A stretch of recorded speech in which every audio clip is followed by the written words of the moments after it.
नमस्कार दोस्तों, winners academy के ऑफिशियल यूट्यूब चैनल में आपका एक बार फिर स्वागत है। जैसा कि आप जानते हैं, सामान्य ज्ञान के 6000 महत्वपूर्ण प्रश्नों का आज आप देख रहे हैं पार्ट 25। इसके पहले हमने 24 पार्ट इसमें अपलोड कर चुके हैं। यदि आपने अभी तक वो पार्ट नहीं देखे तो पहले जाकर आप वो सभी पार्ट देखिए। ये सभी सवाल रेलवे के group D, NTPC, SSC, MTS, CHSL, CGL जैसे एग्जामों के प्रीवियस ईयर में पूछे गए सवालों में से लिए गए हैं। साथ ही इसमें कुछ नए सवाल भी लिए गए हैं जिसे हमने अलग से इसमें शामिल किए हैं। यदि आपको हमारी वीडियो पसंद आता है तो हमारे वीडियो को लाइक जरूर कीजिए, और अगर अभी तक आपने हमारे चैनल को सब्सक्राइब नहीं किए हैं तो चैनल को पहले जाके सब्सक्राइब कर लीजिए और बेल आइकन को भी प्रेस कर लीजिए ताकि आने वाले इसी तरह की वीडियो आप बहुत आसानी से देख सकें। तो चलिए देखते हैं आज का हमारा पहला सवाल। किस प्रक्रम में वेनेडियम पेंटाक्साइड को एक उत्प्रेरक के रूप में किया जाता है? किस प्रक्रम में वेनेडियम पेंटाक्साइड को एक उत्प्रेरक के रूप में प्रयोग किया जाता है?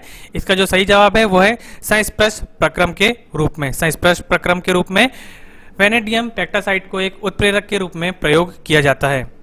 हमारा अगला सवाल है, भारतीय संविधान के अनुसार कल्याणकारी राज्य की अवधारणा किस अनुच्छेद में है? कल्याणकारी राज्य की अवधारणा भारतीय संविधान के किस अनुच्छेद में वर्णित है? तो इसका जो सही जवाब है वो है अनुच्छेद 38 में कल्याणकारी राज्य की अवधारणा वर्णित है।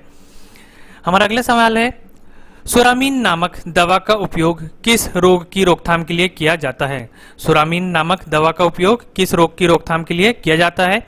इसका जो सही जवाब है वो है एड्स की रोकथाम के लिए। एड्स की रोकथाम के लिए सुरामीन नामक दवा का उपयोग किया जाता है। हमारा अगला सवाल है, किस वायसराय के शासनकाल में 1945 ईस्वी में शिमला समझौता हुआ? तो शिमला समझौता 1945 में हुआ था। ये किस वायसराय के शासनकाल में हुआ था? तो उस वायसराय का नाम है लॉर्ड वेवेल के। लॉर्ड वेवेल के शासनकाल में ही शिमला समझौता सन 1945 में 1945 ही आपको याद रखना है क्योंकि इससे संबंधित सवाल एग्जाम में पूछा जा चुका है।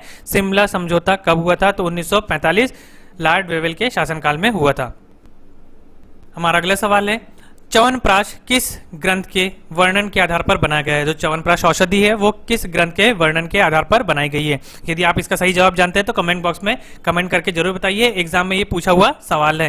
तो इसका जो सही जवाब है वो है चरक संहिता। चरक संहिता में च्यवनप्राश औषधि इसी ग्रंथ से बनाई गई है। इसी ग्रंथ के वर्णन से च्यवनप्राश औषधि बनाई गई है जिसका नाम है चरक संहिता। हमारा अगला सवाल है, सरिस्का वन्यजीव अभ्यारण्य। सरिस्का वन्यजीव अभ्यारण्य राजस्थान के किस जिले में? राजस्थान के किस जिले में? पहले राज्य का नाम पूछा जाता था लेकिन अब एग्जामों में जिले का नाम पूछा जाने लगा है। सरिस्का वन्यजीव अभ्यारण्य राजस्थान के अलवर जिले में है। राजस्थान के अलवर जिले में सरिस्का वन्यजीव अभ्यारण्य स्थित है। हमारा अगला सवाल है, राष्ट्रमंडल खेलों का प्रतीक मतलब जो उसका लोगो होता है, इसका शुभारंभ किस वर्ष में हुआ था?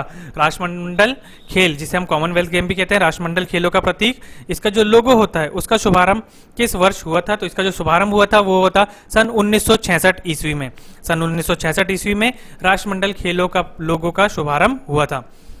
चलिए देखते हैं हमारा आज का अगला सवाल।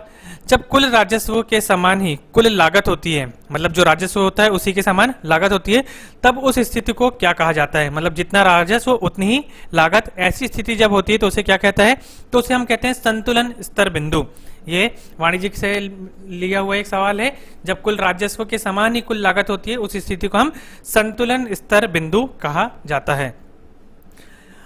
अगला जो सवाल है, अनीश्वरवाद के संबंध में किन दो धर्मों में समानता है? अनीश्वरवाद के संबंध में किन दो धर्मों में समानता है? तो यह है बौद्ध धर्म तथा जैन धर्म।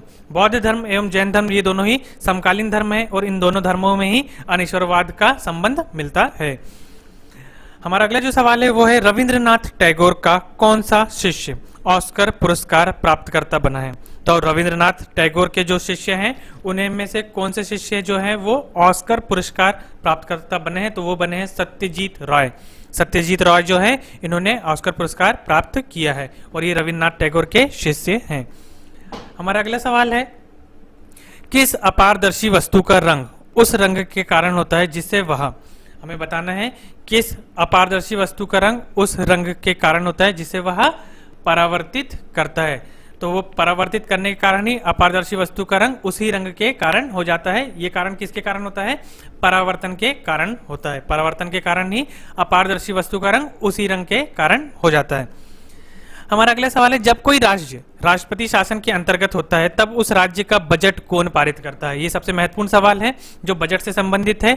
जब कोई राज्य राष्ट्रपति शासन के अंतर्गत होता है तब उस राज्य का बजट कौन पारित करता है? तो ये पारित करता है संसद। संसद ही उस राज्य का बजट पारित करता है। वैसे तो राज्यों का जो बजट है वो राज्य की विधानसभाओं में पारित होता है, लेकिन यदि राज्य में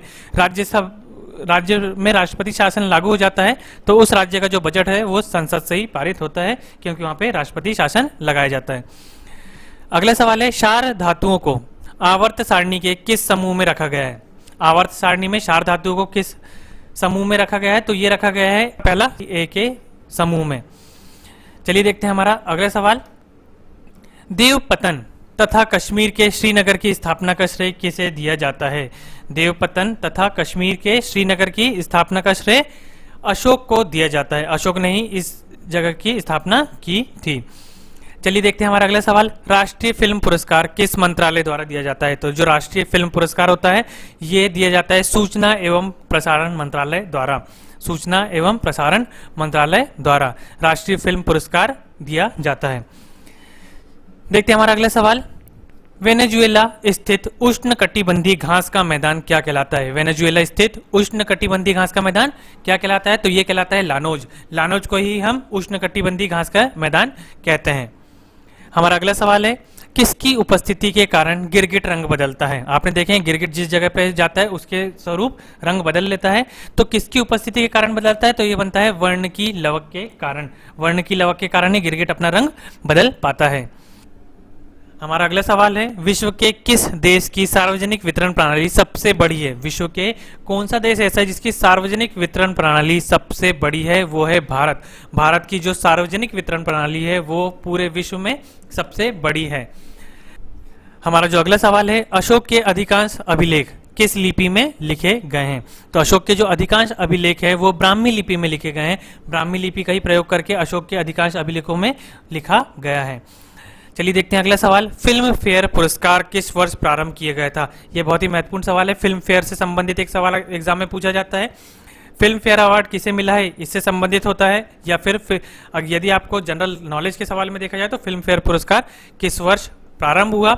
और यही सवाल यदि आपको समसामयिकी में मतलब करंट अफेयर में पूछा जाता है तो वर्तमान वर्ष का फिल्म फेयर अवार्ड किसको मिला है, इससे संबंधित सवाल एग्जाम में पूछा जाता है। तो फिल्म फेयर पुरस्कार सन 1952 ईस्वी में प्रारंभ किया गया था। फिल्म फेयर पुरस्कार सन 1952 ईस्वी में प्रारंभ किया गया था। देखते हैं हमारा आज का अगला सवाल। केंद्रक की खोज किसने की थी? तो केंद्रक की जो खोज थी वो रॉबर्ट ब्राउन ने की थी। केंद्रक की खोज रॉबर्ट ब्राउन ने की थी। अगला सवाल है, भारतीय संसद के किस वर्ष अस्पृश्यता अपराध अधिनियम पारित करके इसको एक दंडनीय अपराध घोषित किया गया? जो हमारे देश में अस्पृश्यता का चलन प्रारंभ था उसे अधिनियम के रूप में पारित करके किस वर्ष लाया गया? तो ये लाया गया था सन 1955 ईस्वी में। सन 1955 में भारतीय संसद ने अस्पृश्यता अपराध अधिनियम पारित करके इसको एक दंडनीय अपराध घोषित किया था, जिससे हमें छुआछूत की भावनाओं को दूर करने की प्रेरणा भी मिलती है। हमारा अगला सवाल है, ईरान की सीमा के समीप स्थित हड़प्पा कालीन प्रमुख स्थल का नाम क्या है? तो हमें जो स्थल का नाम बताना है वो हड़प्पा कालीन होना चाहिए और ईरान की सीमा के समीप होना चाहिए। तो ईरान की सीमा के जो समीप स्थित है वो है सुत्कागेंडोर स्थल। सुत्कागेंडोर ईरान की सीमा के समीप है और ये हड़प्पा कालीन स्थल है। देखते हैं अगला सवाल। प्रथम मुगल शासक कौन था जिसने बंगाल के खिलाफ सैन्य अभियान चलाया? तो हमें उस प्रथम मुगल शासक का नाम बताना है जिसने बंगाल के खिलाफ सैन्य अभियान चलाया था। तो इस जो सैन्य अभियान चलाने वाले मुगल शासक का नाम हुमायूं है। हुमायूं नहीं, हुमायूं वो प्रथम मुगल शासक थे जिन्होंने बंगाल के खिलाफ सैन्य अभियान चलाया था। चलिए देखते हैं अगला सवाल। भारत में सिनेमा जगत का सर्वश्रेष्ठ पुरस्कार कौन सा है? भारत में जो सिनेमा जगत है उसका सर्वश्रेष्ठ पुरस्कार है दादा फाल्के साहब पुरस्कार। दादा साहब फाल्के पुरस्कार ही भारत का सर्वश्रेष्ठ पुरस्कार है। इससे संबंधित एक सवाल जो पूछा जाता है वो पूछा जाता है कि वर्तमान समय में वर्तमान वर्ष में दादा साहब फाल्के अवार्ड किसे प्राप्त हुआ है? तो ये हमें करंट अफेयर में इसका अपडेट लेते रहना होता है। हमारा जो अगला सवाल है, कनाडा के मध्य अक्षांशीय घास मैदान क्या कहलाता है? तो कनाडा के जो मध्य अक्षांशीय जो घास का मैदान है वो प्रेरी कहलाता है। प्रेरी को ही अक्षांशीय घास मैदान कहा जाता है। ये मध्य अक्षांशीय घास के नाम से भी जाना जाता है। अगला जो सवाल है वो Indian war of independence Indian war of independence 1857 के लेखक कौन है? इंडियन वॉर ऑफ इंडिपेंडेंस 1857, इसके जो लेखक है वो है VD. Savarkar. VD. Savarkar he Indian war of independence जो 1857 इसके लेखक है। अगला सवाल है, भारत के संचित कोष से धन की निकासी किसकी अनुमति से ही संभव हो पाती है? भारत का जो कोष होता है उसके धन से, उसका जो धन निकाला जाता है उसकी निकासी किसकी अनुमति से संभव होती है? तो ये होती है संसद की अनुमति से। धन संसद में ही धन विधेयक पारित करके धन की निकासी वहां से की जाती है। हमारा अगला जो सवाल है वो है, चौखाने वाले उद्यानों जिसे चारबाग कहा जाता है, इसका प्रचलन भारत के किसके द्वारा प्रारंभ किया गया था? चौखाने वाले उद्यानों मतलब चारबाग का प्रचलन भारत में किसके द्वारा प्रारंभ किया गया था? ये प्रारंभ किया गया था बाबर के द्वारा। बाबर ने ही चौखाने वाले उद्यानों का प्रचलन प्रारंभ किया था। हमारा आज का आखिरी सवाल है, अर्जुन पुरस्कार किस क्षेत्र से संबंध रखता है? अर्जुन पुरस्कार किस क्षेत्र से संबंध रखता है? ये सवाल का जवाब आप सभी को पता होगा। यदि आपको इसका जवाब पता है तो कमेंट बॉक्स में कमेंट करके इसे अवश्य बताइए। हम इसका जवाब आपको बताते हैं। इसका जो सही जवाब है वो है खेल से संबंधित। खेल से संबंधित ही अर्जुन और द्रोणाचार्य पुरस्कार खेल से संबंधित है। यह आपको खेल से संबंध में इसका जवाब देना होता है। तो अर्जुन पुरस्कार जो है वो किस क्षेत्र से संबंधित है? वो है खेल से संबंधित। तो ये थे हमारे आज के कुछ महत्वपूर्ण सवाल जो कि प्रीवियस ईयर के क्वेश्चनों में से लिए गए थे और साथ ही कुछ नए क्वेश्चन भी लिए गए हैं जो कि आने वाले एग्जाम के लिए महत्वपूर्ण है। यदि आपको हमारा ये वीडियो पसंद आता है तो हमारे वीडियो को लाइक जरूर करिए, अपने दोस्तों में शेयर कीजिए और इसे सब्सक्राइब करना बिल्कुल भी ना भूलें। साथ ही आप बेल आइकन को भी प्रेस कर लीजिए ताकि आप आने वाले वीडियो को बहुत आसानी से देख सकें और इसी तरीके की वीडियो आप भविष्य में भी लेते रहें। तो चलिए मिलते हैं इसी तरह के अगले वीडियो में। Thank you.